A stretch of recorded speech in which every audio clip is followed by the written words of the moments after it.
Саламатсыздарбы, урматтуу футбол германдары. Жарым финалдык беттеши башталды. Классикалык таймаш Ош жана Бишкек жана ошол замат эсеп саны ачылды.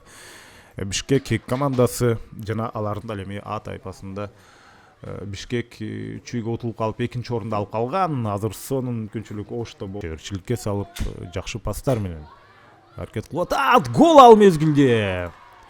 Кашуба топту кайтарып чыгарып кете алган жок. Мына Ош көпкө күттүрбөй ошентип өздөрүнүн сөзүн айтып кетти. Чындыгында ал бир аздан кийин байкап көрөбүз. Азырынча бир оюнчуга аз болушу керек. Ой, азыр гол! Бийиктен келген топ дарбазачынын окун узатуу үчүн даяр тургандай. Топ тебилди, гол! Жер аркылуу жөн гана түптү соккуну узатып ошентип үчүнчү голду жаратып кетти. Элтус Самединов. Ал жаракат алгандан кийин өнөктөшү алмашууга чыккан. Азыр сокку узаткар берүүсү. Тайыр Чыныбаев топту сактап калды. Дарбазачынын каршы эпкинен кармаган сокку, гол. Ариет Абилов 4.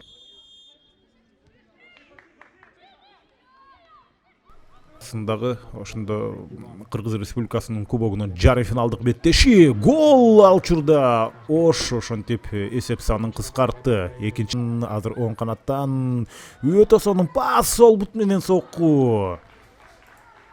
Алихановдун оюнчусу кайрадан офсайдка кабылып калган эле. Азыр жеке баш менен топ. Ариет Абиловдун пасы, офсайд жок бул жерде. Жеке мына орун алып атат. Жакынкы бурчка сокку жана кайтарып кетти.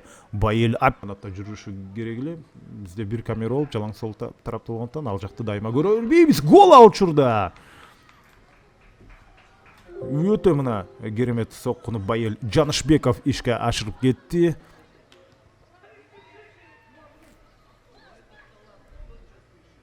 Ошондой эле дагы азыр абал курчуп атат. Жана бул жерде Артем Кашу Ошова сонун беттешти өткөрүп атат. Бирок Бишкек эми бул жуптун фаворити болчу. Гол ал мезгилде жакынкы бурушка гол жаралды. Түз эле дарбазага көздөй гол жаралыш керек. Ой, кантип асманга тееп алды.